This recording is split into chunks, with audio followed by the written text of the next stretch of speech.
आप एक प्लान बनाएं।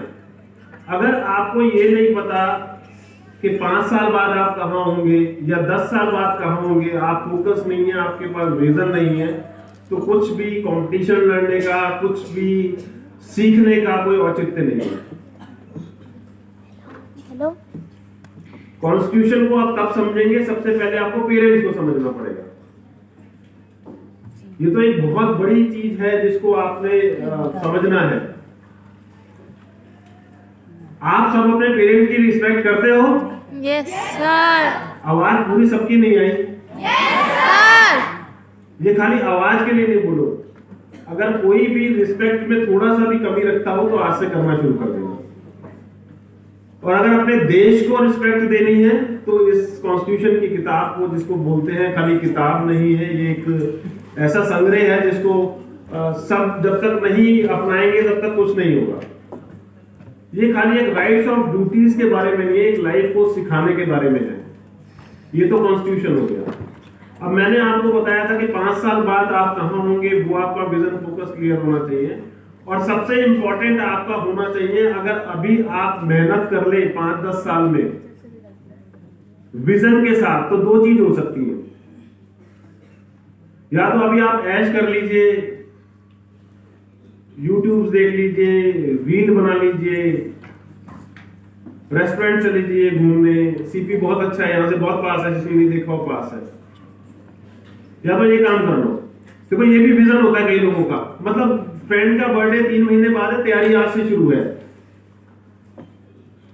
और उससे पहले बोर्ड का एग्जाम है 10 दिन बाद, कोई तैयारी नहीं। तो this is also focus I am talking about. तो लाइफ में आपको 10 साल बाद कहां जाना है, उसके लिए आज से तैयारी नहीं करते आप, तो 2 चीज हो सकती है। या तो आप मर्सिडीज में बैठ के जाएंगे या रिक्शे में। अगर तैयारी कर लेंगे तो कहां जाएंगे, या जा सकते हैं, इज इट और नॉट? और नहीं करेंगे,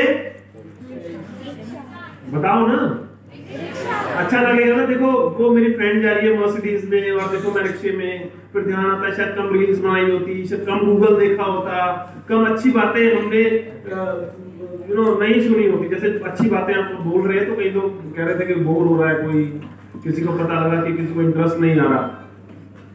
तो ये सारा लर्निंग प्रोसेस है।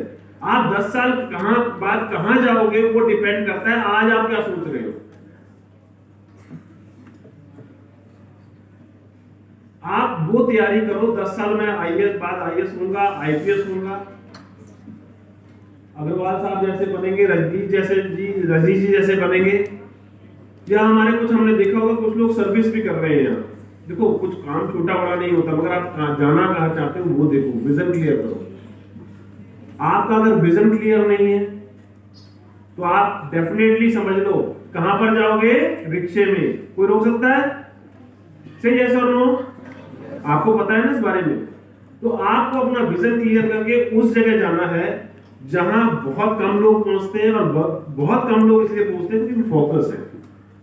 अब मैं खत्म हो रहा हूँ, जल्दी करूंगा, आ गए भारद्वाज जी, है ना। वो कहते हैं मैं और किसी को बोल नहीं पाया तो कम से कम छोटे भाई आपको जरूर बोलूंगा, मगर मैं जल्दी वाइंड अप करूंगा। उससे पहले मैं एक खाली लाइन बोलना चाहूंगा। आज हमारे बीच में डॉक्टर अतुल हंस सर हैं। ये इंटरनेशनल मोटिवेशनल स्पीकर हैं, सक्सेस कोच हैं, मिलिट्री का बैकग्राउंड है, और स्पेशली जम्मू से इसी प्रोग्राम के लिए आए हैं कि ये होता क्या है, कॉन्स्टिट्यूशन का ओलंपियाड, उसके बारे में सोचूंगा। और आज बैठे बैठे इनको हमने बोला था कि आप जम्मू में ये प्रोग्राम स्टार्ट कराना, तो ई सेट में जम्मू में नहीं कराऊंगा, भारद्वाज जी ई सेट में जम्मू में नहीं कराऊंगा, मैं नॉर्थ इंडिया में पूरा इसको हेडिंग देके आज से ही लॉन्च कराऊंगा। तो मैं इस मंच से अनाउंस करना